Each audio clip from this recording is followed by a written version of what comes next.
Chers amis, bonjour. C'est toujours un plaisir de vous retrouver sur notre chaîne Praxis et Psyché avec Laurent comme d'habitude. Salut Stanislas. Est-ce que tu as passé un bon week-end, Laurent? J'ai passé un bon week-end. Et toi? Ouais, ça va, super. Pour le coup, j'ai fait un hammam ce Ah, week-end, ouais, dans le 15e arrondissement. ah, Et t'as pas photographié mon immeuble cette fois? non, non, non, non, j'étais pas très loin de chez toi, mais c'était pas la porte à côté non plus. Et un hammam, c'est la première fois que je faisais un hammam de ma vie. D'accord, bah Et jamais fait non plus. c'est génial. Ça relaxe. Ça relaxe et puis ça nettoie aussi. Ah bah oui, Pour la peau, c'est Ah oui, c'est vraiment très très bon. d'accord. Voilà, je te conseille de le faire. Voilà, pour te une relaxer, idée. hein, pas pour te nettoyer. Ouais, non, mais ouais. C'est une idée, c'est une Ouais. idée. Ouais, Merci. non, non, c'est vraiment. Il y a des bons endroits dans Paris pour ça. Et D'accord. c'était un très beau moment. Ok. Alors aujourd'hui, dernier épisode de la mini-série sur Madame Bovary, qui sera axée cette fois-ci sur la personnalité d'Emma Bovary. Donc, on se penchera sur la place prise par l'imagination chez Emma Bovary et on va voir comment elle s'évade de la réalité. Sachant que l'imagination d'Emma Bovary, hein, Laurent, hein, tu me dis si tu es d'accord, elle a surtout été influencée par les livres jusqu'au point de ne vivre qu'en pensée et de souffrir d'une réelle frustration dans sa vie d'adulte futur. Exact. Parce qu'elle tombera de haut, quoi. Ouais, bah oui, on va se fracasser sur le réel, comme on dit, hein. Donc oui, bah, à force de lire et de passer son temps à lire et à se plonger dans un univers symbolique très riche, quand elle se confronte au réel et au quotidien de sa vie avec son mari notamment, bah, il y a un décalage forcément. Comme Hein. on a pu le voir Voilà, et comme dans nos voilà, les dernières vidéos vidéos. précédentes nous l'a Exactement. bien montré, gros décalage, un vide à combler du coup. Et Tout du à coup, fait. en fait, Ouais. ça se renforce parce qu'en fait, elle lit les bouquins. Il se passe beaucoup de choses, il y a un foisonnement symbolique, il se passe beaucoup de choses. Elle voit son quotidien, ça fonctionne pas. Il y a tout ce qu'il y a de riche dans les bouquins, elle le retrouve pas dans sa vie quotidienne. Et après, du coup, elle est déçue, donc du coup, frustration. Du coup, elle continue à lire et voilà, ça ne fait que s'exacerber comme ça. Ouais. Et c'est terrible. Alors, en regardant le programme, je me permets d'aussi glisser un parallèle entre, à l'époque, les livres qui pouvaient nous enfermer dans un monde, on va dire, à l'eau de rose, et aussi la plupart des films hollywoodiens d'aujourd'hui qui peuvent aussi altérer notre jeune perception de la réalité de la vie. Ce que je veux dire par là, c'est que encore aujourd'hui, on subit un formatage. Alors, je vais lire exactement ce que j'avais écrit à ce que tu viens de dire. Yes, tout à fait. Tant qu'il y aura des hommes, il y aura ce que tu appelles le formatage. Voilà. On baigne dans l'ordre symbolique depuis le berceau. Peut-on en dire autant des automates, des robots et des intelligences artificielles? Je n'irai pas plus loin, c'est un autre sujet. Ça, c'est sûr. Ouais. Cet ordre symbolique n'est pas figé. Il change dans l'histoire. Il tient à nous de le changer. L'éros, chez les Grecs antiques, n'est pas l'amour courtois de Tristan, du mythe Tristan et Iseult. Et donc je vais finir ce petit passage que je viens de vous lire, qui vient de moi-même. De Laurent, tout à fait. Voilà, mais là cette fois je vais citer Rimbaud. Je n'aime pas les femmes, l'amour est à réinventer, on le sait. Elles ne peuvent plus que vouloir une position assurée. La position gagnée, cœur et beauté sont mis de côté. Il ne reste que froid dédain, l'aliment du mariage aujourd'hui. Arthur Rimbaud, Une saison en enfer. Donc on voit que Rimbaud est dégoûté de l'amour à son époque. Donc je vous ai parlé de l'amour courtois à l'époque de Tristan et Iseult. Et je vous ai parlé de l'éros des Grecs du temps d'une société esclavagiste. Donc on en revient à nos premières vidéos quand je vous parlais de le droit au bonheur, la question du bonheur à partir de 89, à partir de Rousseau, qui disait je veux vivre le bonheur, je veux construire un bonheur avec l'autre, qui prend en compte l'autre, Ici-bas. ici-bas, Ouais. et qui s'inscrit dans une épaisseur temporelle. Exactement, bien, Ouais. merci de bien le préciser, voilà. Donc on voit que ce rapport à l'amour là qui commence à naître chez Rousseau n'est pas le même chez les Grecs. et n'est pas tout à fait le même que celui de Tristan, et n'est pas le même que celui de Rimbaud, qui lui est complètement désabusé après l'échec de la Commune de Paris, après l'échec de la Révolution de 48, après le semi-échec de 89, qui se prolonge jusqu'à 93. Petite dédicace Pour Yilmaz. et Yilmaz, voilà, bien sûr, parce que c'est vrai que je parle beaucoup de 89, Ouais.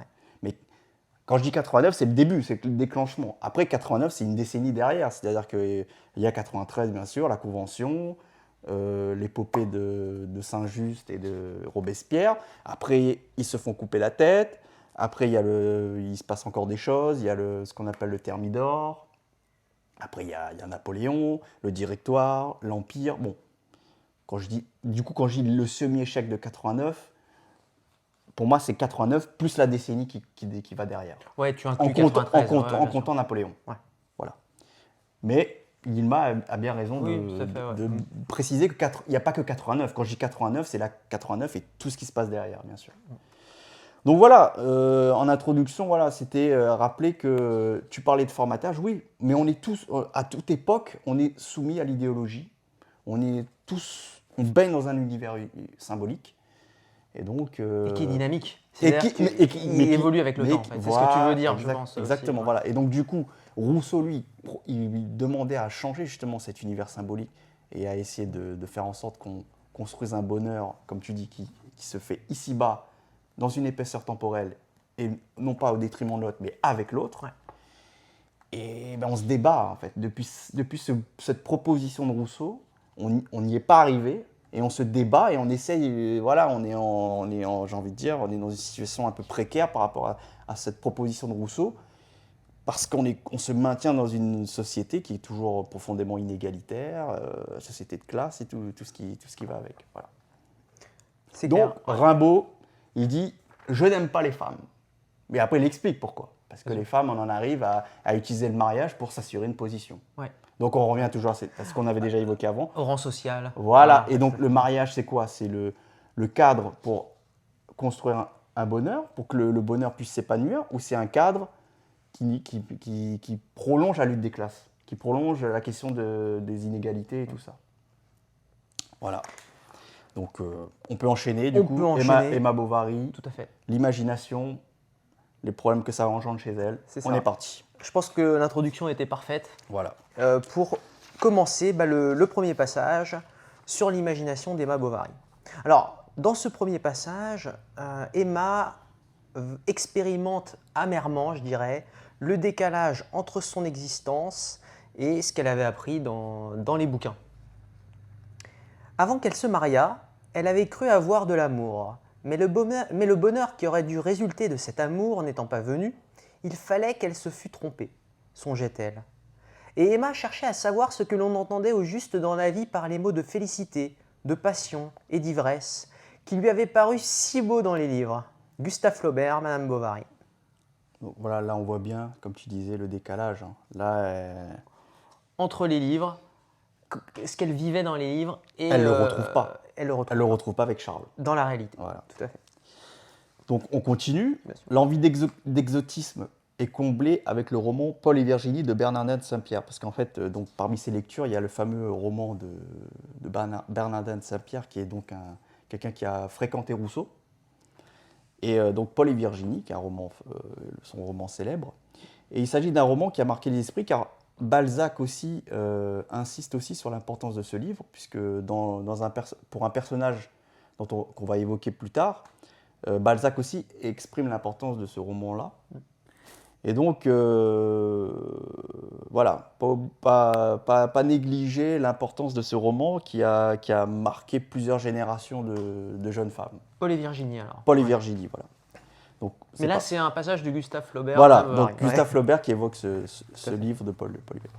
Donc, on y va. Elle avait lu Paul et Virginie, et elle avait rêvé la maisonnette de bambou, le nègre Domingo, le chien fidèle, mais surtout l'amitié douce de quelques bons petits frères qui va chercher pour vous des fruits rouges dans des grands arbres plus hauts que des clochers, ou qui courent pieds nus sur le sable, vous apportant un nid d'oiseaux. Gustave Flaubert, Madame Bovary. Donc voilà, je parlais d'exotisme parce que voilà, là on est dans des décors, c'est l'île de France, l'île de France qui est maintenant l'île Maurice aujourd'hui. Donc on est dans un décor... Et non pas la région parisienne. Et voilà, c'est ça. Ouais. Et donc on est dans un décor tropical.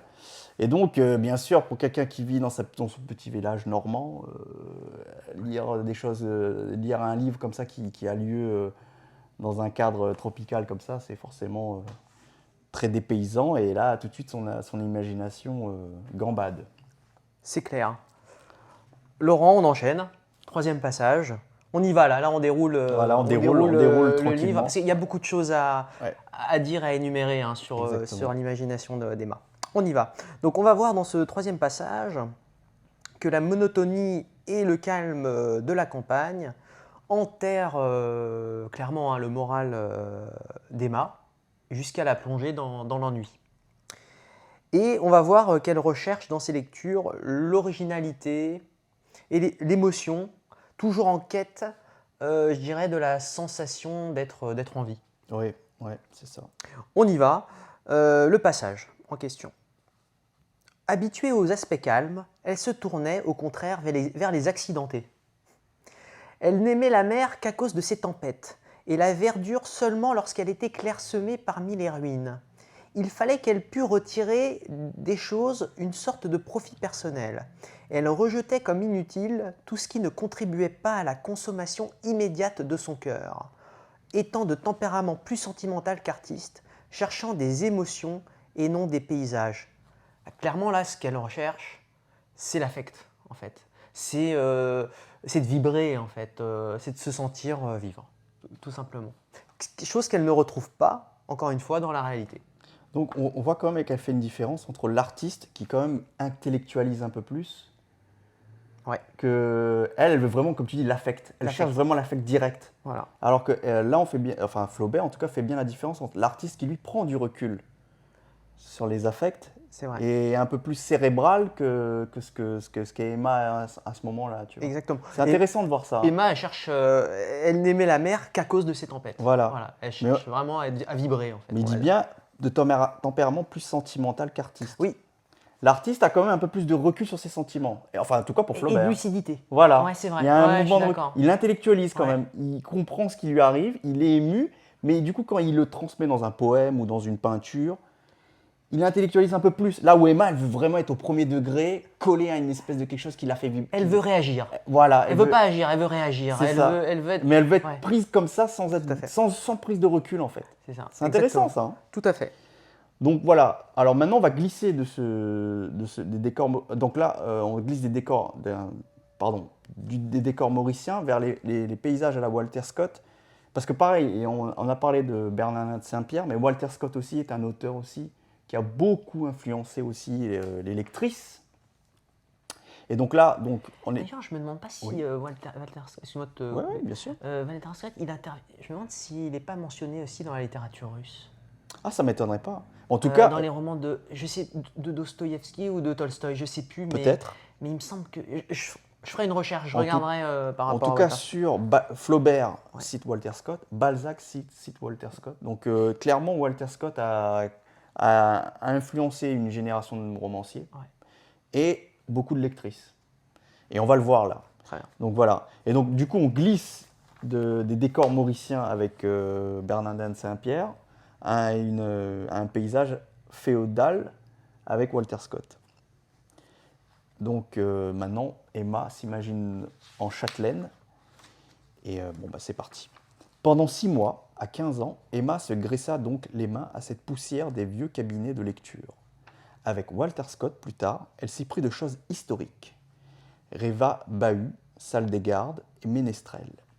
Elle aurait voulu vivre dans quelques vieux manoirs, comme ces châtelaines au long corsage, qui, sous le trèfle des ogives, passaient leurs jours, le coude sur la pierre et le menton dans la main, à regarder venir du fond de la campagne un cavalier à plumes blanches qui galope sur un cheval noir. Gustave Flaubert, Madame Bovary. Donc voilà, le petit glissement de l'exotisme pur du décor mauricien, mais toujours l'exotisme, parce que c'est une petite bourgeoise. On est au 19e siècle, on a passé le temps féodal. Donc là, elle est toujours dans l'exotisme, mais cette fois, plus d'un point de vue géographique, plus proche d'elle, puisque ça se passe en France, ou en tout cas en Europe. Mais cette fois, c'est dans le temps. où on est dans l'exotisme. C'est-à-dire que là, elle se projette dans le féodal. Voilà. Ouais, et puis clairement, il y a du. Mais encore une fois, c'est loin de son quotidien à elle, quoi, Ouais. à chaque fois. Tu vois, Ouais, tout à fait. aussi bien avec Paul et Virginie qu'avec Walter Scott, Exactement. elle s'échappe. Du réel, en fait. Voilà, exactement. C'est ça que je voulais dire. D'un point de vue géographique avec l'un, et là, d'un point de vue temporel avec Walter Scott. Exactement. Voilà. Tout à fait. Alors, elle jouit aussi de ses attirantes rêveries, hein, comme on vient de le dire, donc qui l'éloigne d'une réalité qui est quand même cruelle en fait, et que lui impose la vie, comme on va le voir dans ce passage. À la classe de musique, dans les romances qu'elle chantait, il n'était question que de petits anges aux ailes d'or, de madones, de lagunes, de gondoliers, pacifiques compositions qui lui laissaient entrevoir, à travers la niaiserie du style et les imprudences de la note, l'attirante fantasmagorie des réalités sentimentales. Gustave Flaubert, Madame Bovary. Toujours toujours la même fuite en fait dans le roman. Exactement. D'où en fait ce passage, ce parallèle que je faisais avec les films hollywoodiens, mais je pourrais aussi le faire avec les jeux vidéo d'ailleurs. Oui. On est à une époque différente, mais c'est ça. C'est selon avec les moyens dont on dispose, on s'évade comme on peut. Exactement. Exactement. Laurent, je pense qu'on peut enchaîner. Voilà. Alors donc on en arrive au moment parce que en fait Emma est placée au couvent, donc elle en est arrivée aussi à braver les règles du couvent parce que bien sûr la lecture de certains livres est bien sûr mal vue.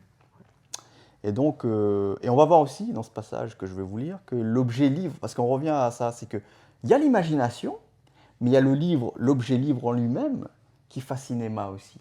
Elle a un attachement aussi bien pour les personnages, pour l'univers, pour l'aspect symbolique qui est charrié par la littérature, mais elle a aussi une attirance pour l'objet livre. Pour le contenu et pour l'objet. En fait. Voilà, donc l'objet livre lui-même l'attire. Ouais. Quelques-unes de ses camarades apportaient au couvent les keepsakes qu'elle avait reçus en étrenne. Il les fallait cacher, c'était une affaire. On les lisait au dortoir. Maniant délicatement leurs belles reliures de satin, Emma fixait ses regards éblouis sur le nom des auteurs inconnus qui avaient signé le plus souvent comte ou vicomte au bas de leurs pièces. Elle frémissait en soulevant de son haleine le pied de soie des gravures, qui se levait à demi plié et retombait doucement contre la page. Donc voilà, une lente description de Flaubert qui montre bien que, bien sûr, il y a toute l'exaltation par rapport à l'univers symbolique qui est charrié dans le livre, au sein même du texte, mais il y a aussi l'objet livre aussi qui fascine, qui éblouit Emma. Donc on revient au matériel aussi, voilà, on est un peu matérialiste aussi. On ne va pas oublier qu'on en arrive à s'éblouir. Tu parlais des jeux vidéo, c'est parce qu'on a une manette, c'est parce qu'il y a des processeurs derrière, il y a un écran. C'est pas pur, enfin le pur imaginaire est exalté parce qu'il y a du matériel, grâce à un support matériel. Ouais. N'oublions jamais ça. Il y a toujours un support, une technologie en fait derrière. Exactement. Mais ce que tu dis, c'est marrant parce que ça vient de me rappeler là en direct. Quand j'étais petit, donc j'allais avec mon père acheter des jeux vidéo dans Paris. Et donc bien sûr, il y a le jeu vidéo en lui-même, à travers lequel on joue, etc.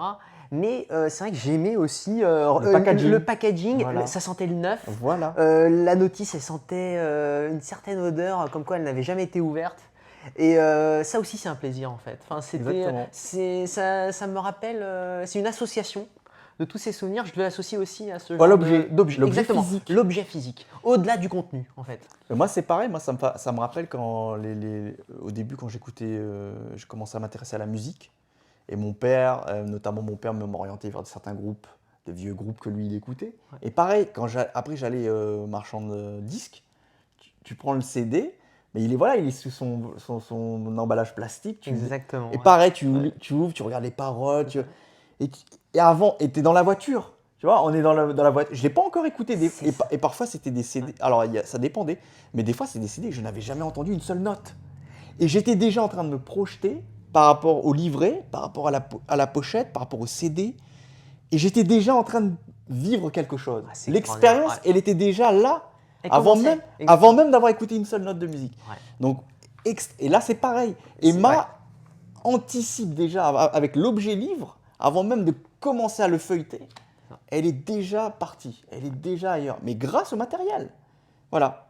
Donc très intéressant ton témoignage. Et ce que tu dis, regarde, il dit, elle frémissait en soulevant de son haleine le papier, c'est-à-dire qu'elle le respire aussi. Ah oui, mais Il c'est y a, une il y a aussi relation l'aspect quasi olfactif, charnelle. en fait. Ouais, Il y a voilà, l'aspect olfactif qui est important. il y a des sensations incroyables. Ouais, Voilà, c'est vrai. exactement. Elle le touche, elle le sent. Oui, oui, les 5 sens sont sollicités. Sont émoustillés, Exactement, En ouais. tout cas, de bons souvenirs. Ah bah oui, Ouais, ça voilà. on voit. En fait, c'est là où on voit aussi l'universel, c'est-à-dire que Ouais. Emma nous renvoie aussi à nous, à notre enfance, à nos sûr. premières émotions, nous aussi en tant qu'adolescents, enfants, et voilà, bien sûr. Et On s'évadait, on était. c'est l'universel là qui est exprimé ici. Hein. Voilà. Faut bien voir qu'ici, Emma Bovary, elle n'est pas isolée. Hein. On est tous des Emma Bovary. Ouais.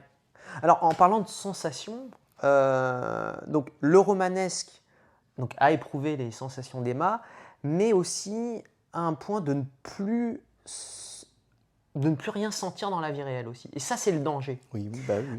Elle est désabusée. Exactement, oui. Elle tombe de haut face au calme. Elle se résigne en fait. Il y a Exactement. une forme de résignation. Et c'est vrai que, voilà, comme je disais, quand je disais qu'elle lit des choses exaltantes, le quotidien est décevant. C'est ça. Et Il est calme, voilà, c'est et une quiétude. il y a une Ouais. boucle quand même qui commence à s'instaurer où elle se dit de toute façon, et elle en arrive à se dire de toute façon le réel est décevant, donc je me réfugie. Le réel est décevant, donc je me réfugie. C'est un cercle. Et ça s'auto-entretient et c'est terrible. Bien sûr. Et là, frustration, voilà. Jusqu'à trop éprouver Et là, oui. l'essence. Ouais. Ah oui, Et et là, juste- du voilà. coup, on est, oui, comme tu dis, on n'est pas bien, on est. Bah, on ne ressent plus rien, quoi. Exactement, on est en train vraiment de en fait, de se désintéresser du réel, en fait, complètement. Voilà. Et là, c'est catastrophique. Ça peut être très stérile, quoi. Ça peut être que stérile. Et là, c'est terrible. Il y a ce Et même côté-là. limite du mortifère, je Et du crois. mortifère, oui. Et surtout, en je bout de chaîne. pensais à ça, parce que la drogue, par exemple, Voilà, on peut voilà, commencer voilà. par une drogue, mais à la fin, elle nous fait plus effet. Et donc, on augmente les doses. On augmente la dose. les doses. Et ou alors on augmente les doses, ou on change de... Ou alors, on change de drogue. molécule. Voilà, Voilà, et donc, on va exactement, de plus en plus vers quelque chose de plus C'est- fort. C'est ça, exactement. Ouais. Et là, c'est terrible parce Je que le vois aussi dans ce sens-là. voilà, on accentue le côté je veux fuir le réel, la réalité. Alors justement, Au quotidien. qu'est-ce qu'écrit Gustave Flaubert à ce sujet? Emma, rentrée chez elle, se plut d'abord au commandement des domestiques, prit ensuite la campagne en dégoût et regretta son couvent. Quand Charles vint au Berthaud pour la première fois, elle se considérait comme fort désillusionnée, n'ayant plus rien à apprendre, ne devant plus rien sentir. Bah, Voilà, via résigné. les livres. Voilà, exactement, résigné complètement. Mais l'anxiété d'un état nouveau, ou peut-être l'irritation causée par la présence de cet homme, avait suffi à lui faire croire qu'elle possédait enfin cette passion merveilleuse qui jusqu'alors s'était tenue comme un grand oiseau au plumage rose planant dans la splendeur des ciels poétiques. Et elle ne pouvait s'imaginer à présent que ce calme où elle vivait fût le bonheur qu'elle avait rêvé. Désabusé. Terrible. Gustave Flaubert, Madame Bovary. Alors, donc, on a cette Emma qui cherche le grand frisson, comme on le constate de plus en plus là. Et bien sûr, la question, c'est est-ce que Charles est en mesure de lui donner ce frisson? Alors on revient à Charles. Hein. Et on revient à Charles, Ouais. et là, c'est terrible parce que elle passe son temps à voir au quotidien qu'en fait, il est nul, il est passif, il n'a rien à proposer, il n'est pas intéressant. Et bien sûr, c'est un immense décalage par rapport à ce qu'elle peut lire, elle, dans ses romans. Et les héros romanesques auxquels elle se confronte sont beaucoup plus intéressants, beaucoup plus aventureux, beaucoup plus stimulants. Ouais. Donc voilà, on va lire ce passage. La conversation de Charles était plate comme un trottoir de rue. Alors ça cette punchline, elle est terrible. Là, tout est dit. Là. J'ai envie de dire, limite, je n'ai pas besoin de lire la suite. Ouais, parce que en fait, Non, mais c'est terrible cette pendant phrase. la construction de la trame, on doit vous avouer on a discuté avec Laurent et c'est vrai que c'est humiliant presque. Ah non, mais Enfin, là Flaubert, ouais. il a déglingué le pauvre Ouais. Charles. La conversation de Charles était plate comme un trottoir de rue. Point final, j'ai envie de dire, terminé. Ouais. Ah, bon, on passe au passage Non, mais suivant. voilà, c'est terrible. Ouais. Et les idées de tout le monde y défilaient dans leurs costumes ordinaires, sans exciter d'émotion, de rire ou de rêverie. Voilà, pas d'humour, pas d'émotion, pas de rêverie. Il n'y a rien, il se passe rien. C'est terrible. Parce que voilà, on peut avoir quelqu'un qui a un peu d'humour, on peut avoir quelqu'un qui fait vibrer, qui suscite de l'admiration. Il se passe rien, même pas de l'humour. Mais il est aveugle en fait aussi. C'est terrible. En fait, il est comme... Il n'est pas conscient en fait. Ouais, il se rend pas compte quoi que là, il y a une attente chez sa femme. Il ne voit pas qu'il y a cette attente.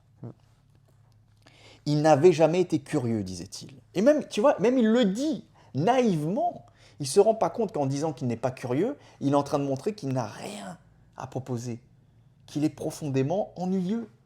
Même ça, il s'en rend même pas compte. Il n'a même pas cette petite finesse de voir que je suis quelqu'un de médiocre, mais je vois bien que je ne devrais pas trop le dire. Il faudrait essayer de masquer cette chose-là en faisant croire que quand même, bon, je suis capable, avec un peu d'esbrouf, de montrer que je suis distingué, je suis cultivé. Il avoue, il est au premier degré, il est naïf. Il est pour lui, oh, j'ai jamais été curieux. Et il ne voit pas le problème en fait.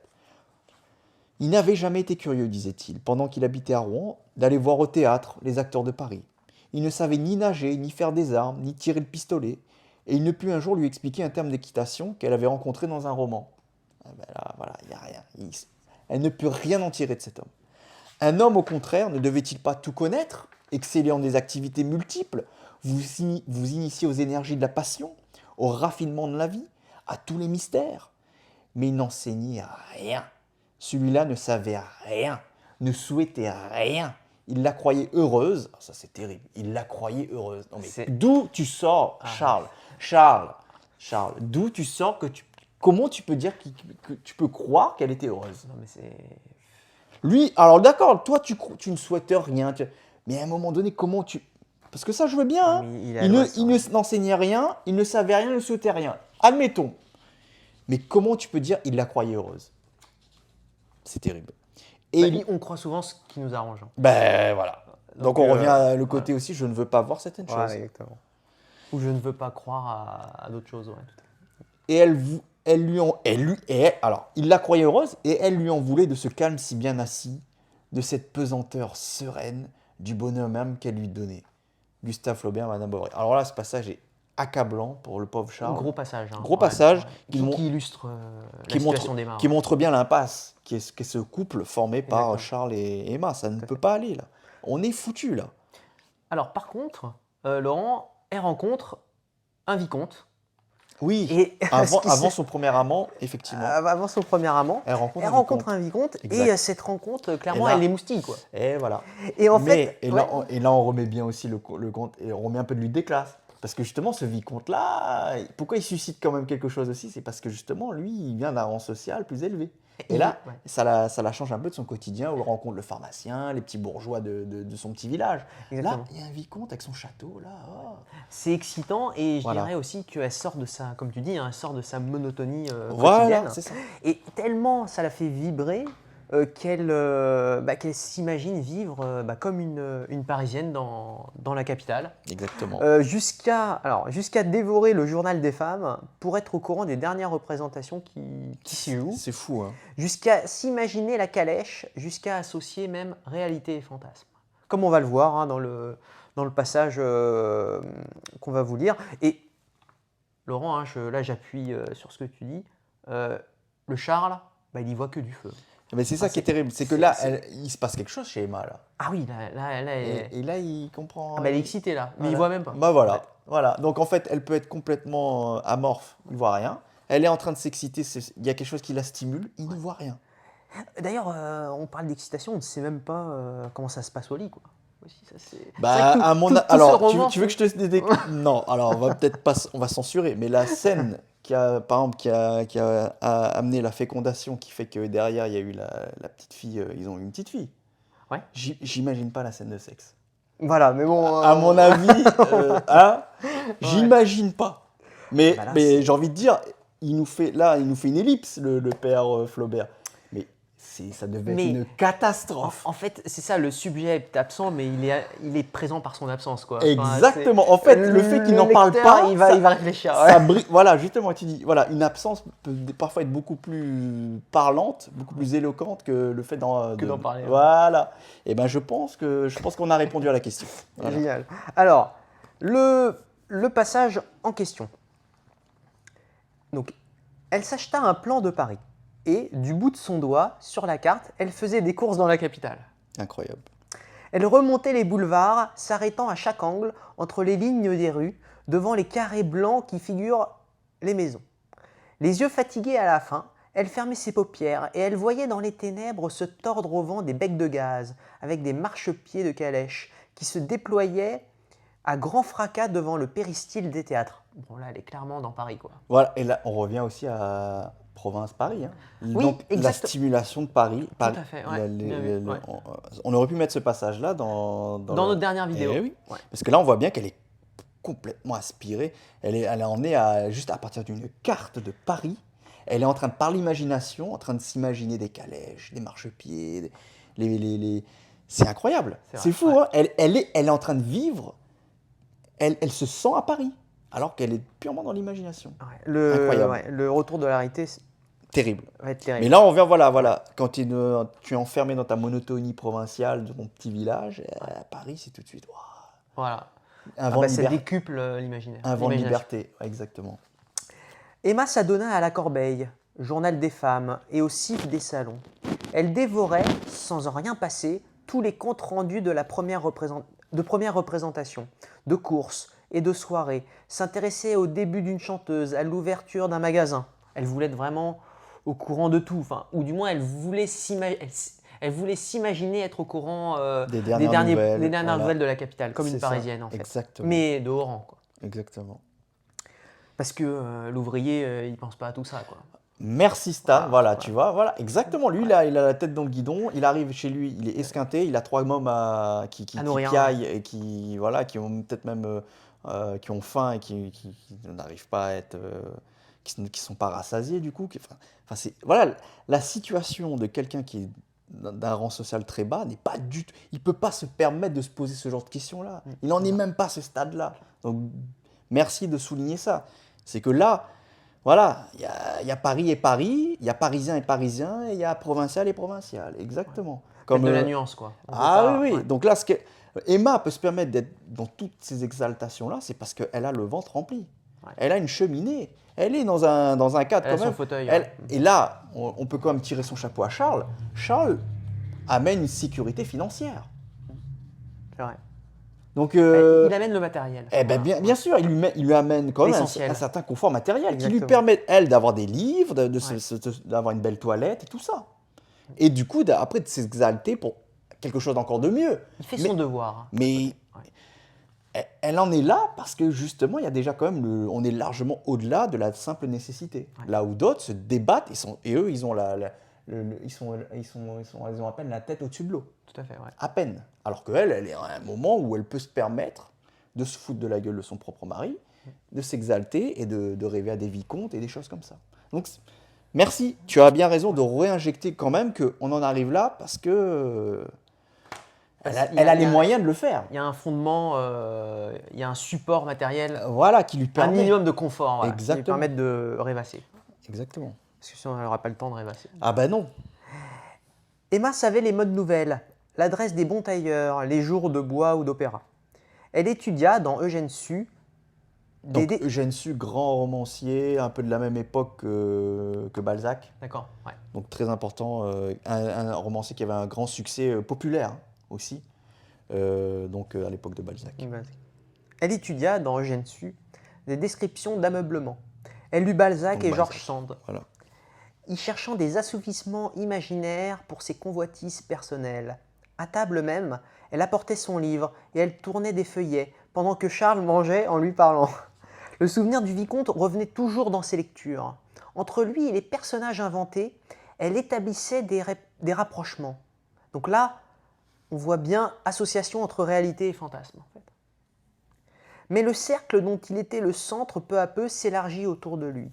Et cette auréole qu'il avait, s'écartant de sa figure, s'étala plus au loin pour illuminer d'autres rêves. Donc en fait, cette image du vicomte qu'elle se fait, elle nourrit aussi d'autres champs d'imagination. En fait, elle rentre dans un cercle. Alors soit certains diront un cercle vertueux, mais d'autres diront un cercle vicieux. Ça dépend de ce qu'on en fait. Encore une fois, après si c'est pour en fait, si ça vient fertiliser quelque chose, ça va. Mais si c'est uniquement pour toujours s'évader du réel, pour jamais en revenir et pour jamais le sublimer, c'est plutôt un cercle vicieux pour le coup. Tout à fait. Donc voilà, c'est toujours.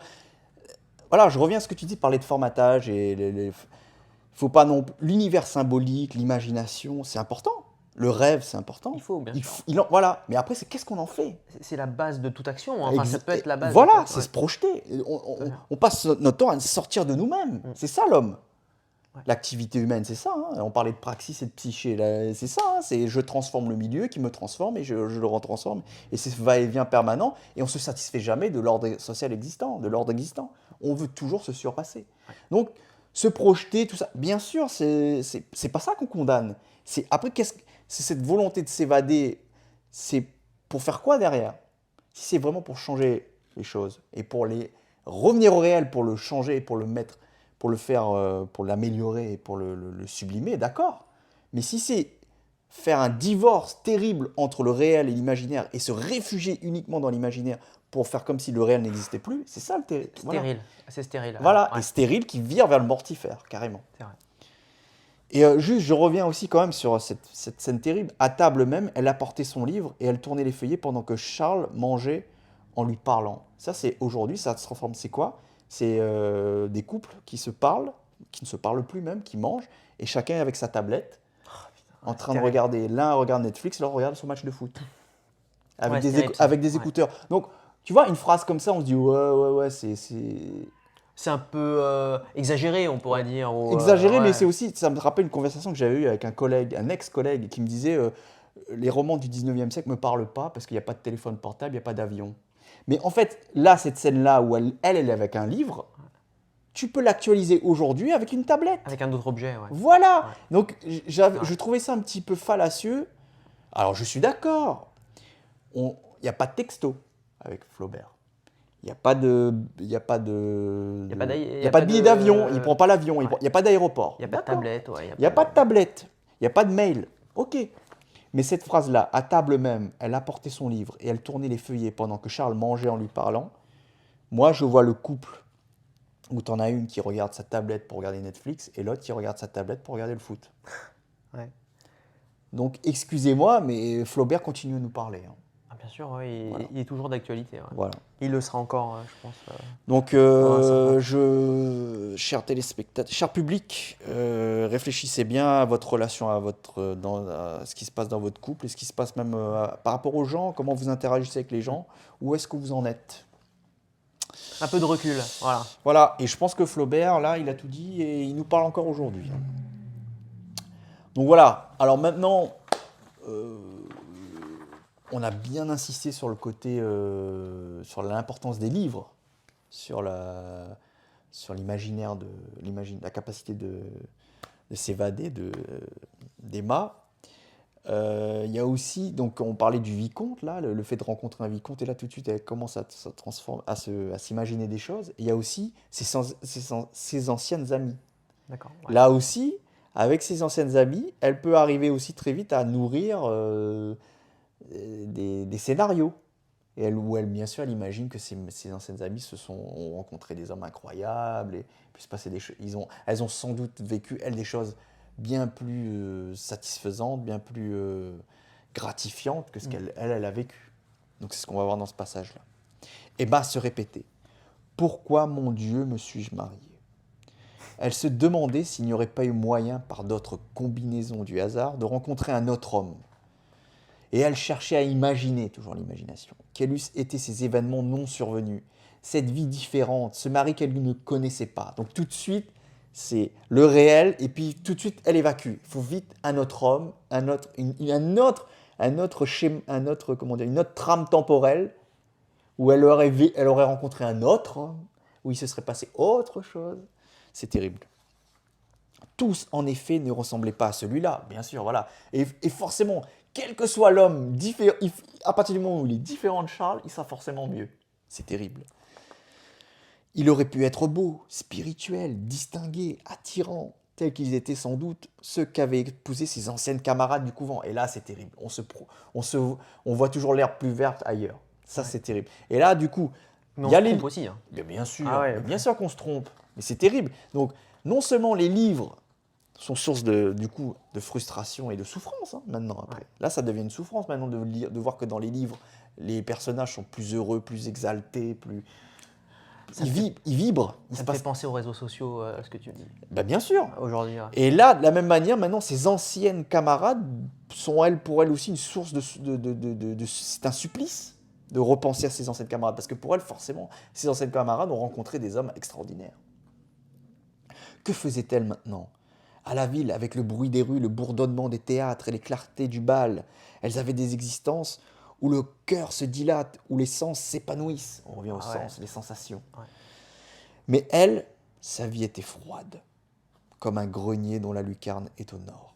Et l'ennui, araignée silencieuse, filait sa toile dans l'ombre à tous les coins de son cœur. Terrible. Ah, là, franchement, Donc le là, silence de l'araignée, et puis le bourdonnement dans les rues de Paris, les bals, le théâtre. Terrible. Mais tout ça est dans sa tête, hein, parce que ça se trouve, elle va voir ses petites copines, ça se trouve, c'est une calamité. Hein. Il y a un décalage. Mais tout est source. Elle en arrive à un pot où elle se dit, de toute façon, ça ne peut pas être pire que ce que je vis. Et du coup, tout ce qui est différent de sa propre vie est forcément mieux. Et là elle est dans un... Et cet ennui comme on vient de le lire là, et que l'on peut comparer à une araignée qui tisse lentement mais sûrement cette toile terrible. Étouffante, exactement, qui asphyxie. Voilà, exactement. Ouais. Est-ce que Laurent, cet ennui, est-ce qu'il ne sévit pas aussi auprès de Véronique Gralin? Donc voilà, on va basculer. Donc voilà, on va basculer. Maintenant, on va quitter un petit peu Flaubert. C'est ça. On va s'éloigner un peu. Voilà, on va aller vers d'autres personnages qui nous font penser un petit peu à Emma Bovary. Et donc, je vous ai parlé, quand j'ai introduit Paul et Virginie de Bernardin de Saint-Pierre, je vous ai parlé d'un personnage de Balzac qui lui aussi avait lu avec certaine émotion le roman Paul et Virginie. Donc, c'est cette fameuse Véronique Gralin, qui est issue du roman Le curé de village. Et cette malheureuse Véronique a été mariée par son père à un banquier. Et en fait, on ne lui a pas vraiment demandé son avis à cette pauvre Véronique. En fait, elle a toujours été, on va dire, une fille sage, obéissante à ses parents. Et en fait, du jour au lendemain, on lui a dit, bon ben voilà, tu vas te marier avec tel homme. Et elle a fait, ah, ok. C'est pas et bon, voilà, c'est pour ça, pareil, hein, quand on dit, il y a certains, voilà, je reviens un peu à la vidéo précédente où il y en a qui aimeraient revenir à un certain archaïsme, à une société traditionnelle. Certains archaïsmes, certaines sociétés traditionnelles, ça suppose ce genre de choses. Hein. C'est des mariages arrangés, c'est des mariages où les enfants n'ont pas trop leur mot à dire. Attention aussi. Hein. Attention, c'était mieux avant. Quoi. Ouais, voilà, attention. Donc voilà, elle a toujours été, elle a jamais fait aucun écart. Et là, du jour au lendemain, on lui dit, bon, bah, tu vas te marier avec ce banquier. Bon, ok. Eh bien, Laurent, je propose de lire le passage. On va découvrir ça. Voilà. Donc, passage du curé de village. Véronique Gralin. D'Honoré de Balzac. Voilà. Sa physionomie prit des teintes grises. Elle se traîna languissamment pendant cette première année de mariage, ordinairement si brillante pour les jeunes femmes. C'est déjà triste, là. Bah, voilà, là, déjà, tout de suite, on annonce voit la toile d'araignée de Flaubert. Hein. Qui tisse, voilà. L'araignée qui tisse sa toile. Exactement. Aussi chercha-t-elle bientôt des distractions dans la lecture, en profitant du privilège qu'ont les femmes mariées de tout lire. Pareil, fuite. Tout de suite. Fuite. Le réel convient pas, enfin le réel ennui. Voilà. Fuite dans la lecture. Dans le ludique. Voilà. Attends, j'en étais où? Mariée de tout lire. Ah oui, voilà, merci. Elle lut les romans de Walter Scott. Donc Walter Scott, deuxième. Voilà, donc je disais Bernardin de Saint-Pierre, Paul et Virginie, Walter Scott, qui a été déjà cité par Flaubert et qu'on retrouve encore une fois avec Balzac. Hein. Donc on voit bien que voilà, il y a des tendances qui se dégagent. Hein. Voilà, Véronique Gralin n'est pas isolée. Non. Elle est proche de Emma Bovary. Voilà. Et tiens, tant qu'on y est, je glisse aussi le fait aussi que Nastasia Philipovna, quand on est à la fin du roman, en fait, on ne le sait pas encore, mais elle a été assassinée elle a été tuée. Parce qu'assassiner, ça suppose... Tiens, bonne question. Petite digression. C'est un assassinat ou c'est un meurtre, Nastasia Philipovna? Parce que pendant tout le roman, on nous dit il va la tuer, il va la tuer, il va la tuer. Donc on pourrait dire c'est un assassinat, mais c'est plus... On l'a Il poussé. y a quand même quelque chose de. Bah, Alors on en parle, mais c'est spontané aussi, quoi. Bah, Enfin, voilà. Et il y a quelque chose qui n'est pas calculé en fait. en bah, même temps. voilà, pour moi c'est un De meurtre. l'ordre du meurtre. C'est du Ouais, ouais, passionnel. ouais. Mais c'est terrible parce que tout le long, on le dit quand même. On te- l'annonce. On rabâche. Bon, mais ça sera. Ouais, mais c'est une très bonne question en tout Meurtre cas. ou assassinat? Ouais, ça on pourra en discuter quand on abordera. On abordera l'idiot. Ça méritera L'idiot. au moins plusieurs vidéos, je pense, l'idiot. Tout à fait. Mais je reviens à Nastassia Filipovna. Quand on est à la fin du roman et que Mishkin la recherche partout, parce qu'en fait, elle a disparu. Et en fait, on le sait pas encore, mais elle est morte. Et lui, du coup, il va vers une amie, il se dirige vers une amie de Nastasia. Et elle lui dit, bah voilà, elle était là un moment et tout. Et il se rapproche un peu de ses affaires dans sa chambre. Et là, qu'est-ce qu'il découvre? Il découvre un livre ouvert sur une table, sur un guéridon, sur une table. Et ce livre-là, c'est lequel? Walter Scott. Non, Non, ah bon. Madame Bovary. Non, ah oui, c'est vrai, oui, tout à fait. De Gustave Flaubert. Oui, oui, tout à fait. Donc en ouais. fait, dans les Exact. derniers moments de sa vie, Nastassia Filipovna était dans l'exaltation d'Emma Bovary aussi. D'accord, ouais, Donc c'est vrai. Véronique Bien Gralin, vu. Nastassia Filipovna, Emma Bovary, c'est des cousines. Voilà. C'était Très juste bien. Non, pour. très bonne précision. Voilà. Mais on abordera Mais on prendra dans le temps. d'autres vidéos. Nastassia, Mishkin, Rogojin. Voilà, Ça l'idiot met- extraordinaire, Ouh, y a- un y a- univers passionnant Il y a de quoi faire. avec Laurent à la baguette. Ouais, Voilà, il y aura de exactement. quoi faire. Ouais. Mais oui, là je pense Mais- qu'on va mais- faire une série entière sur l'idiot. Je pense que ça sera. Exactement. Mais c'est juste pour vous dire que à la fois les personnages féminins se parlent et ont des liens très forts, et à la fois les romanciers aussi. C'est-à-dire que Walter Scott évoque des choses à Balzac, qui évoque des choses à Flaubert, qui évoque des choses à Dostoïevski. Toute une Voilà, chaîne. voilà, c'est ça. Tous ces gens-là se parlent en fait. Ouais. Voilà. Alors, elle lut les romans de Walter Scott, Voilà. les poèmes de Lord Byron, Byron. Byron, pardon, les œuvres de Schiller et de Goethe, enfin la nouvelle et l'ancienne littérature. Elle apprit à monter à cheval, à danser et à dessiner. Elle lava des aquarelles et des sépias, recherchant avec ardeur toutes les ressources que les femmes opposent aux ennuis de la solitude. Donc là, Donc, le mari voilà. est inexistant. Bah, il est comme Charles en fait. Voilà. Ouais. Aux Enfin, Charles ennuis- est présent, mais il est Oui, inexistant. mais en même il temps, brille ouais, par son ouais. absence, Exact. de par sa présence. De par sa présence. Parce que c'est une présence où C'est même pire. sa conversation est plate comme un trottoir de rue. Tout est dit là. Et c'est pire qu'une absence. En fait. Ah mais c'est ça. Ah bah oui, parce qu'encore quelqu'un qui est marin, qui est aventurier, qui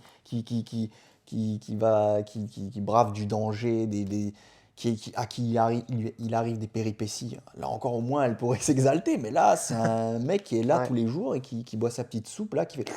J'imagine, tu sais, elle doit l'entendre avec ses petites habitudes de. Ouais. Ça doit l'énerver, tu sais, il doit avoir des petites habitudes de. Bah, d'homme marié. Voilà, ou d'homme qui- satisfait. Voilà, où qui- où qui pense que tout est acquis. en fait. Exactement. Et je suis sûr que le moindre petit geste de sa part à lui, ça doit l'énerver. Et voilà. Et comme tu dis, c'est une présence, mais qui brille par son absence. Enfin, elle se donna cette seconde éducation que les femmes tiennent presque toutes d'un homme et qu'elle ne tint que d'elle-même. La supériorité d'une nature franche, libre, élevée comme dans un désert, mais fortifiée par la religion, lui avait imprimé une sorte de grandeur sauvage et des exigences auxquelles le monde de la province ne pouvait offrir aucune On pâture. revient encore à la province, qui est d'un profond ennui. Exactement. Tous les livres lui peignaient l'amour. Elle cherchait une application à ses lectures et n'apercevait de passion nulle part. Donc Là, le c'est décalage entre ce qu'elle voit dans les bouquins et ce qu'elle voit dans la réalité. Là, ce sous-passage de ce passage est très important. Ah oui, là il dit tout. Hein. Déjà, il dit Exactement. la province qui ne propose rien. Il n'y a pas de terreau propice à s'exalter. Voilà. Et en plus, le décalage, parce que les livres, ils te disent la vie, c'est génial. Voilà. Et elle voit que bah non, la vie, c'est pas génial. Tous les livres lui peignaient l'amour. Elle cherchait une application à ses lectures et n'apercevait de passion nulle part. Il se passe rien. L'amour restait dans son cœur à l'état de ces germes qui attendent un coup de soleil. C'est pas beau ça. C'est magnifique. Eh, c'est bien Sa écrit, hein. profonde mélancolie engendrée par de constantes méditations sur elle-même la ramena par des sentiers obscurs aux rêves brillants de ses derniers jours de jeune fille. Elle dut contempler plus d'une fois ses anciens poèmes romanesques en devenant à la fois le théâtre et le sujet. Le curé de village Honoré de Balzac. Magnifique. Ce texte est magnifique. Ce Magnifique. texte est magnifique. On Et avait pour déjà moi, cité le curé de. On avait ouais. déjà cité le passage Bah, du je vous curé de Villars. conseille, d'ailleurs, Mais- bon, je n'ai pas la peine de le préciser, mais je vous conseille la lecture de Balzac, bien Ah sûr. bah là, c'est. Et Ouais. c'est vrai que le curé de village et ce personnage de Véronique Gralin est tout à fait attachant. Et ce, et ce passage-là spécifique, en particulier, il est magnifique. Et il résume bien, je trouve, l'impasse d'Emma, l'impasse de Véronique et l'impasse de Nastasia. Ouais. Enfin, là, en quelques lignes, Balzac a quand même dit beaucoup de choses. C'est très dense Ouais. et c'est extraordinaire. Avec une image de la nature. Ces gerbes qui attendent un coup de soleil. Voilà, C'est beau. voilà, Pour voilà. Ouais, devenir une fleur, en fait. d'un Ouais. point de vue métaphorique, c'est très fort. Ouais, ouais, Exactement. ah oui, mais c'est incroyable. Et puis les sentiers obscurs et les rêves brillants. Tu vois, il y a ces antithèses comme ça. Ouais. C'est magnifique. Ces antagonismes. Ouais. Voilà, ah, c'est magnifique, c'est magnifique. Donc maintenant, on va glisser de Véronique Gralin, à Bérénice. Bérénice qu'on a déjà évoqué précédemment, ouais, tout et à qui est fait, donc un personnage d'Aragon, personnage féminin d'Aragon, donc du roman Aurélien. Aurélien, ouais. Et donc, on va voir que dans ce passage que Bérénice, elle aussi, elle a lu, mais elle voudrait sortir des bouquins, justement. Donc, elle se confronte à Aurélien, justement, et ils sont en pleine discussion, et en fait, ça y est, là, quelque part, ils sont en train de jouer carte sur table. Jusqu'ici, ils se cherchaient, ils faisaient mine de se rater, ils se cherchaient sans se chercher, ils flirtaient sans vraiment flirter. Là, il commence à mettre là, clairement, Aurélien commence à s'afficher, commence à dire clairement, bon, bah, ça y est, je pense que là, je vais arrêter de me cacher. Ouais, je peux y aller. Et elle aussi, on sent bien aussi qu'elle veut quitter les livres, l'imagination, elle veut. Mais voilà, on sent cette tension-là. C'est un moment très tendu, là, et c'est magnifique, ce dialogue. Bon, je vais vous le lire. Allez. D'ailleurs, peut-être que je me trompe, Aurélien. J'avais rêvé, donc on revient au rêve, j'avais rêvé qu'un jour, quelqu'un me sacrifierait tout, me donnerait tout ce qu'il a dans son cœur. Comme ça, on ne sait pas pourquoi, sans rien demander, sans rien. Vous voyez bien que je suis folle, qu'il ne s'agissait pas de cela. Donc voilà, là, on part du rêve, et là, elle se dit, elle aimerait bien rencontrer quelqu'un qui se donne complètement comme ça, sans calcul. Bérénice. Et là, Bérénice continue. Nos rêves. Vous devez bien rire de moi, cette petite provinciale, vous vous dites. Et là, on revient encore une fois, le Parisien face à la petite provinciale, Paris-Province, et tout ça. Et donc, je vous disais, je vous avais déjà parlé précédemment. Donc, voilà, en fait, dans un premier temps, Aurélien, il était un petit peu curieux, il était piqué un petit peu de curiosité par rapport à cette petite jeune femme qui arrive comme ça de la province. Et elle collait pas du tout à la parisienne qui rencontre toujours dans les salons.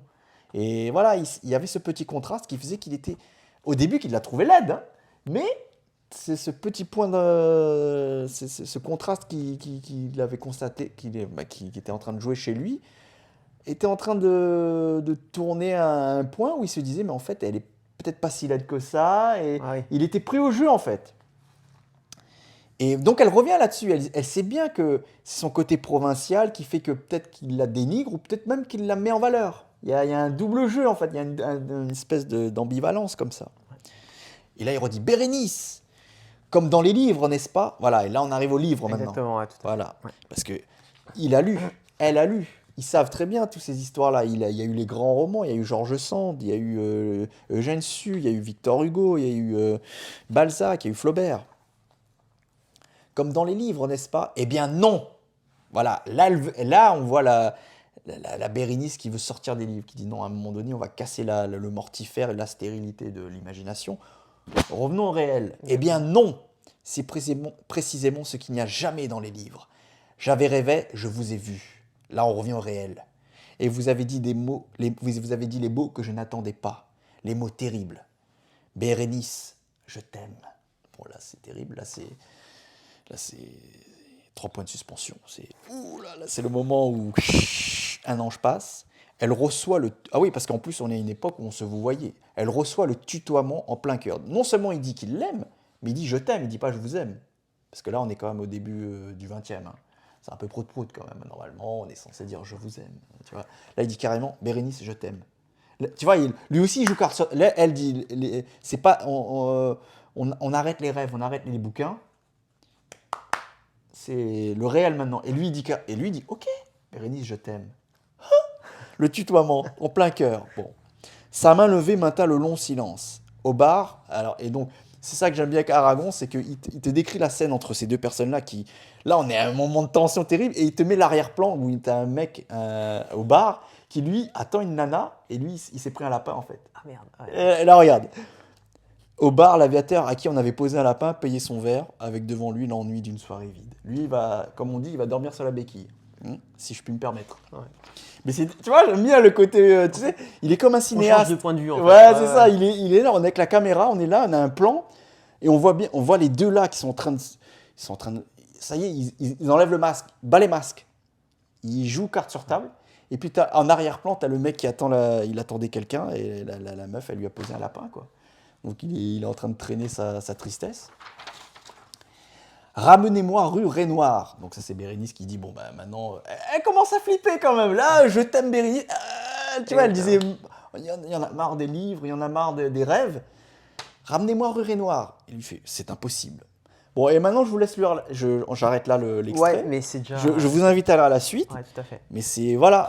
Très beau passage. Voilà, Ouais. et j'aime bien ce passage-là C'est parce qu'il est vivant. Ouais, il est vivant. C'est prenant. Et on voit bien que il y a toujours on parle de rêve, Voilà. on parle d'imagination, on parle des livres, on parle de la province, Paris-Province. Voilà, on est toujours dans ces choses-là. Alors, par rapport au rêve, il y a une certaine Madame Dandillot. Alors là, on passe à Monterland. On passe à Monterland. Voilà. Qui se met aussi à préférer le rêve à la réalité. Mais là, ça, de la même manière qu'il y a Charles, c'est énorme. C'est terrible. Mais alors, Madame Dandillot, le couple qu'elle forme avec son mari, alors dans ce cas, c'était avant qu'elle se marie. Voilà, dans cet extrait-là, du coup, c'est son futur mari. Tout à fait. Ce passage-là est terrible. Pour drôle, moi, ouais. voilà, là, ça, c'est le genre de choses, comment, je sais pas comment dire ça, c'est l'impasse totale, en fait. C'est là, elle s'enfonce dans quelque chose qui ne peut pas marcher. Je veux dire, quand on a lu ce passage-là, on se dit, mais comment ils ont pu se marier? Bon, voilà, j'en dis pas plus. Mais et donc voilà, juste pour introduire, oui, Madame Dandillot. Dandillot. Donc on parle Monterland a écrit un cycle de romans qui comprend lui-même quatre petits romans. Donc Les jeunes filles, Pitié pour les femmes, Le démon du bien et Les lépreuses. Et donc dans ces quatre petits livres, on a le héros de ce cycle romanesque, c'est un écrivain réputé qui a un certain succès, qui est assez jeune et qui est célibataire et qui mène une vie tranquille à Paris, hein, voilà, et qui a le béguin, on va dire, qui tombe amoureux au départ, il se prend au jeu, en fait, il se laisse un peu embarquer comme ça pour une jeune fille qui s'appelle Solange. Et en fait, Madame Dandillot, c'est la mère de Solange, justement, dont on va parler ici. Et bien sûr, Madame Dandillot voudra que Solange soutiendra le projet de Solange d'essayer de se marier avec Costals, qui est donc l'écrivain en question. Et bon, Costals, c'est quand même quelqu'un qui tient à sa liberté. Et c'est un célibataire quand même assez endurci. Il a beaucoup d'aventures, beaucoup de maîtresses. Et quand on commence à lire les premières pages, on voit tout de suite on sent bien que ça va pas aller, quoi. On sent bien que Solange, là, elle est en train de s'embarquer dans un truc complètement foireux. Et ce qui est fou, c'est que Madame, pour appuyer, pour vous dire à quel point Madame Dandillot, pour moi, est à côté de la plaque, c'est que Madame Dandillot a foiré son mariage et elle soutient sa fille dans une entreprise qui ne peut que foirer aussi derrière. En fait, elle répète le schéma, quoi. Voilà. Mais ce livre est terrible. Enfin, pareil, autant je vous conseille de lire Balzac, je vous conseille de lire Aragon. Alors là, mais alors ce cycle romanesque, Les jeunes filles de Monterland. Ouais. De Monterland. Alors pareil, Monterland, comme je vous disais, c'est comme Flaubert, ça n'a rien à, c'est pas un progressiste. Moi, je m'inscris pas dans ses idées politiques et tout. Je m'en fous en fait. Mais l'œuvre romanesque qu'il a laissée, elle est remarquable. Il faut le lire. Il faut lire ses romans, franchement. Et notamment ce cycle romanesque, ça vaut le coup. Hein. Donc voilà, donc Madame Nondio, qui découvre son futur mari, je te laisse le lire, c'est terrible. Allons-y. J'espère être à la hauteur de la lecture. Ah non, mais ah ouais, mais Ah ouais, c'est d'accord. du lourd, on est d'accord que c'est du Ah lourd. oui, oui. Ah là là. Quand on a préparé la trame, c'est vrai que quand j'ai lu le passage, c'est. Alors, il la rencontrait tous les dimanches soirs. Donc en fait, c'est le Déjà, futur mari en fait. Voilà, et il y a une petite. En fait, c'est par des regards, déjà, ils se rencontrent. Tous les dimanches soirs, ils se croisent. Ils se croisent. Mais tu vois, voilà, ça commence comme ça. Bon. Il la rencontrait tous les dimanches soirs, dans le train, quand elle revenait de chez la tante Charlotte. Un jour, il lui avait dit qui il était, et que depuis longtemps, il l'avait remarqué. Bon, normal quoi. Voilà. Là, ça peut être. C'est assez banal. Mais c'est bien, et là, il va dans le réel. Là, Exactement, voilà. concret. Là, dans sa tête à lui, il dit Concret. je suis attiré par cette femme, cette Concret. jeune femme. Exactement. Ouais. Et là, Il y va. Une fois, il la voit, une deuxième fois, il la voit. Il dit à la troisième, à la quatrième, il dit bon, allez, je me lance. Chapeau. Ouais, exactement. Il se lance. Au moins, lui, il vit dans le réel. Il Voilà. est pas dans les Donc, il va l'aborder voilà, dans le exactement. train. Ouais. Il dit ah, je vous ai remarqué. Là, là, là. Bon. Il avait sollicité la permission de lui écrire, l'avait reconduite à la porte de sa maison. Il lui avait écrit plusieurs fois. Donc là, on revient à l'imagination par contre. Là. Ouais, parce que là, en fait, On c'est les passe lettres. on passe par les lettres, on Et la passe lecture. la correspondance. Exactement. Elle avait trouvé qu'il écrivait bien. Ses lettres l'enchantaient. L'enchantement tombait quand elle le voyait, chaque dimanche soir. Ah bah là, le réel, bim. Exactement. Ah là Voilà, là. tout à fait. Mais c'est terrible, hein. L'enchantement tombait quand elle le voyait. Là, Oh, pareil, j'ai envie de dire point final. Mais en fait, j'ai même plus envie de continuer. Bah oui, non, mais on va continuer. Mais il a tout dit là. L'enchantement tombait quand elle le voyait. C'est incroyable. Oh, cette phrase, elle est terrible. Alors, l'enchantement tombait quand elle le voyait, chaque dimanche soir. Son rêve était tellement entre plus guillemets. beau. Oui, Voilà. son rêve, entre guillemets, était tellement plus beau, de loin. De loin. De loin. C'est terrible, voilà. Donc Oh là, de près non, mais de loin. Tu vois, Oh, il c'est écrit magnifique. bien, il est Exactement. beau, il a une belle prose. Enfin, il l'avait demandé. Ça y est, il fait la Non, demande. alors lui, toujours dans le réel. Mais moi, chapeau. Voilà. Ah oui, c'est très bien. Là, Lui, il lâche il pas, vit, il vit lâche truc. pas le morceau. Il tente sa chance. Sa demande était centrée moins sur lui-même que sur certains pavillons exquis du XVIIIe siècle. Donc là, une petite lecture balzaco-marxienne. Hein. Voilà. Là, tout de suite, on revient au patrimoine immobilier, Exactement. au rang social, à la question du pognon. Hein. Alors, sur certains pavillons exquis du XVIIIe siècle qui justement allaient être libres. C'était ce pavillon qui avait emporté l'affaire. Voilà. Justification du mariage. Matériel. Exactement. Ce soir-là, dans le train, il s'était assis à côté d'elle, alors que sa place habituelle était sur la banquette d'en face. Normal, réel, hein, le gars, il veut se rapprocher. Il se rapproche via les lettres. Voilà. Donc, pour lui, c'est du réel. Voilà. En fait, il n'y a pas cette dichotomie. Lui, c'est des en fait. étapes. Voilà, c'est c'est des étapes. C'est des étapes, mais concrètes. Et Dans concrètes. un mouvement concret. Il n'y a pas de dichotomie, il n'y a pas de scission comme chez Quand je Madame dis, Nandillo. voilà, en le fait. divorce, en fait, c'est ça, quand je vous disais, comme on disait, c'est le désir, l'imaginaire, tout ça. Tant que ça vient fertiliser après le réel derrière, c'est bon. C'est une étape vers le concret, c'est bon. Voilà. Mais quand ça devient un divorce à consommer entre le réel et l'imaginaire, là, c'est C'est terrible. stérile. Ouais. Ah oui. Ce soir-là, dans le train, Donc lui, voilà, lui, il utilisait les lettres, comme tu dis, comme un tremplin pour aller l'aborder et pour après, derrière, se marier avec elle. en fait, pour concrétiser la satisfaction de son désir. en fait. Exactement. Ce soir-là, dans le train, il s'était assis Donc, à côté il se d'elle. rapproche. Voilà. Alors que sa place habituelle était sur la banquette d'en face. J'aime bien qu'on rajoute les petits détails. Mais non, mais il est génial. précis, tu vois. C'est génial. Étape par étape. Non, mais c'est génial. Après s'être enquis, si le geste lui déplairait, il l'avait baisé sur le front. Sur le front d'abord. Tranquille, pas mal. Un petit geste affectueux, on va dire. Voilà, l'affection, exactement.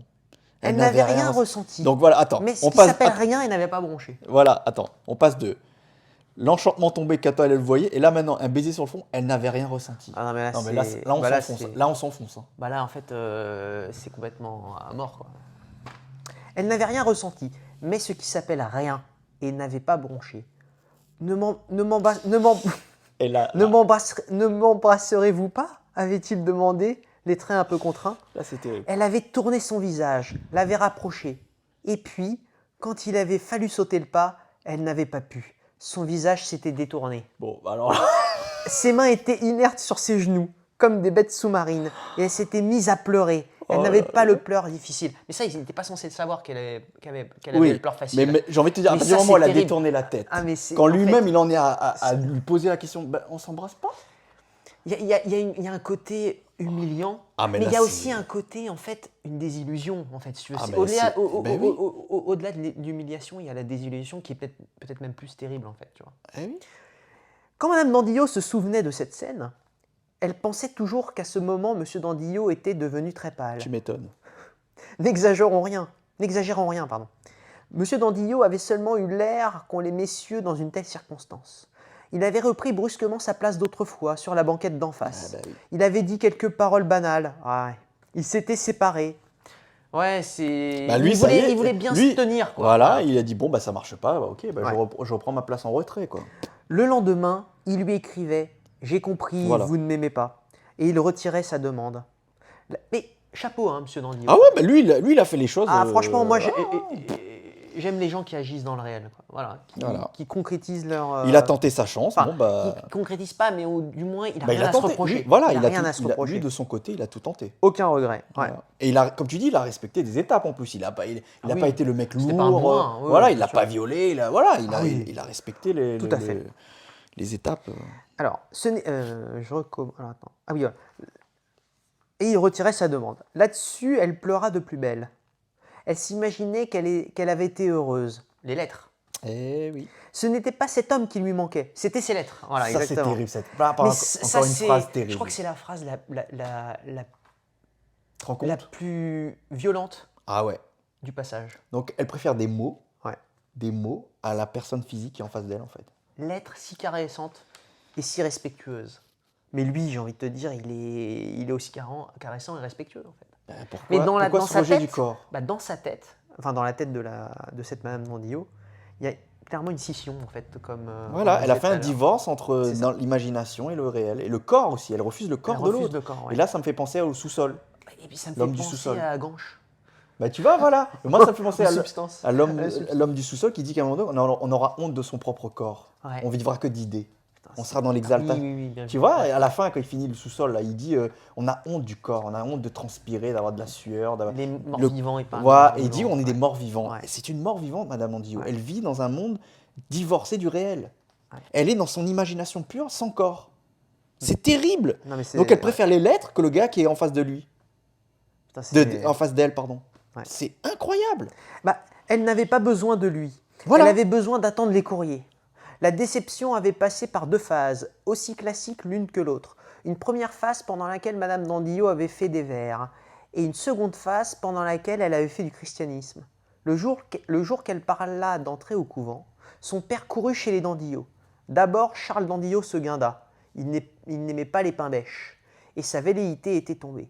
Mais les écus de la sotte fleuraient bon. On revient En social. le balzaco-marxisme. Exactement. Mais les écus de la sotte fleuraient bon.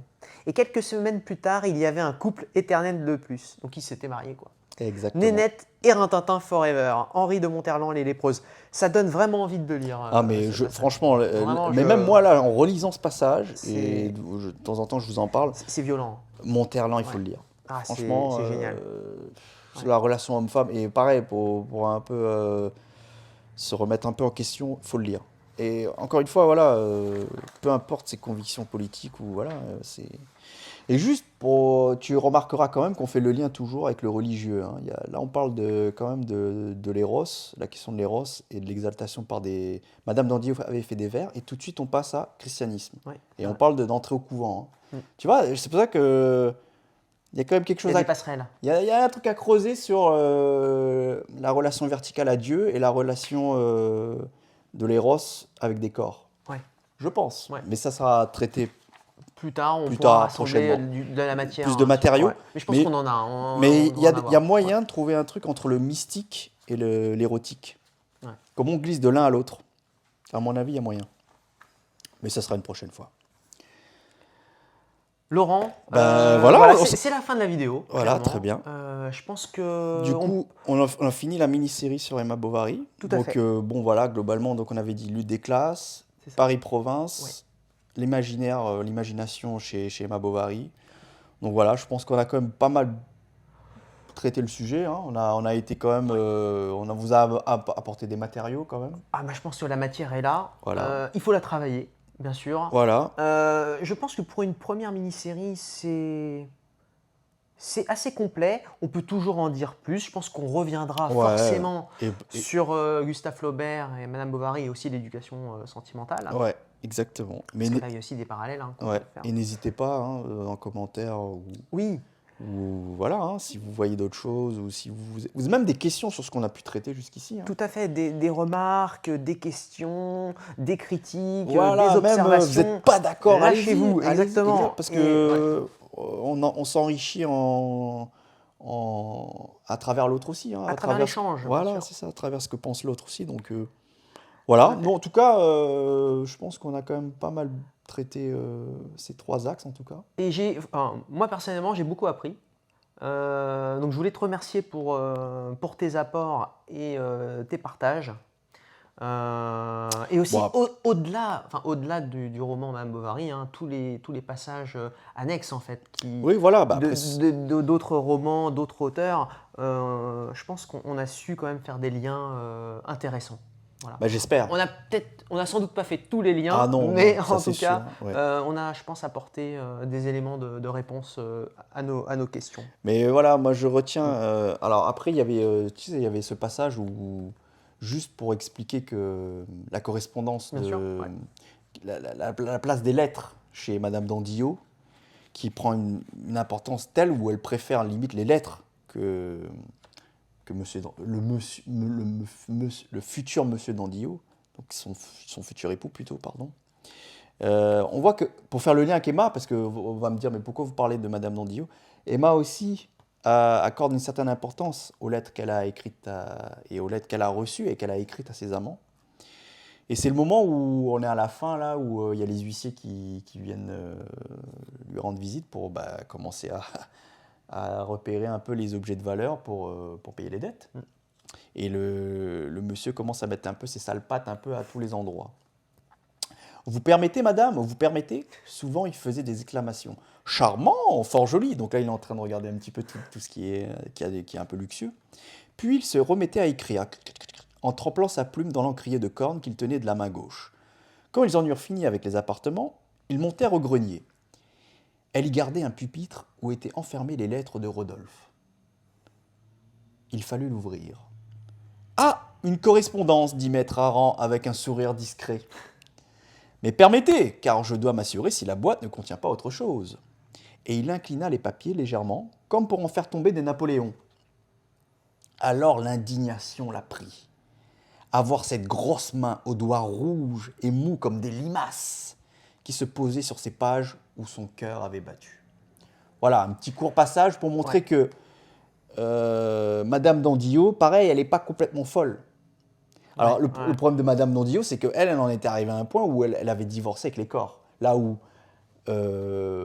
Emma, elle s'exaltait dans ses lettres, et elle prenait un certain plaisir à écrire ses lettres et à recevoir ses lettres, mais elle consommait aussi le plaisir charnel avec Rodolphe.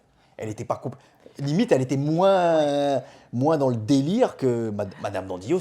C'est vraiment là, on est vraiment à un cran supérieur, je trouve, moi, dans le côté divorce entre l'imaginaire et le réel. Exactement. Voilà. Ah, ben ça, merci hein, Laurent pour ce passage, Voilà. parce que clairement, on voit quand même qu'Emma, elle a quand même gardé un contact avec la réalité. Corps, voilà. Ouais, tout à fait, ouais. Mais, par contre, là où c'est purement stérile chez Madame Dandillot, la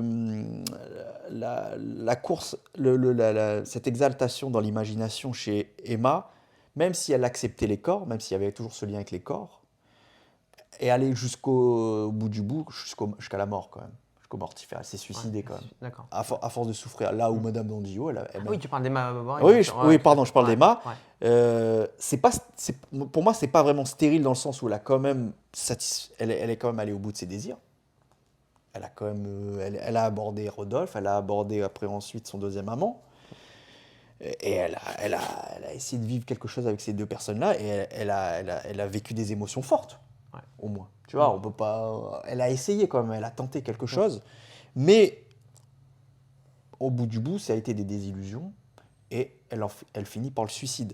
Là où Madame Dandillot, elle, c'est la stérilité pure, mais pas au point d'en arriver à la mort, quoi. Et elle se marie. Mais elle se avec- marie, ouais, mais elle a ouais. une vie complètement plate. Et en fait, elle va beaucoup projeter chez sa fille, du coup, après, derrière. D'accord. Et en fait, elle va vivre beaucoup plus pour sa fille que pour son mari, en fait.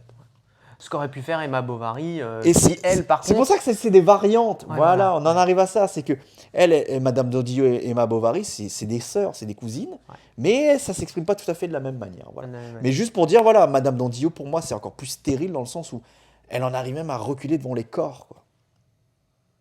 Le charnel, l'éros, La répulse. Ouais. elle est dans la pure imagination. Elle est éblouie par les lettres, par les mots, les lettres caressantes, mais la caresse, comme tu dis, le tactile de l'homme, L'angoisse. surtout pas. Enfin, on ne sait pas ce qui se passe. Surtout mais- pas. Ouais. Bon, voilà. Laurent, Voilà, bah, bon. pour conclure, hein, pour apporter un dernier élément de conclusion, prochaine vidéo, l'annonce de la prochaine vidéo, ça sera axé sur la psyché cette fois-ci et ça sera donc un témoignage et une discussion sur un sujet particulièrement intéressant, les TOC, hein, les troubles obsessionnels compulsifs. On ne vous en dit pas plus. On va préparer tout ça en espérant que ça vous plaise et qu'on reste dans la continuité de notre chaîne. Voilà, très bien. Beau Laurent, je programme. te dis à bientôt. Ben, merci Merci. à toi, Stanislas, hein, pour ta patience. Et puis, Exactement. voilà, on a encore de belles choses à faire, hein. Ah bah là, on a encore plein de choses à aborder, ouais, tout à fait. Chers amis, À bientôt! à très bientôt. Portez-vous bien.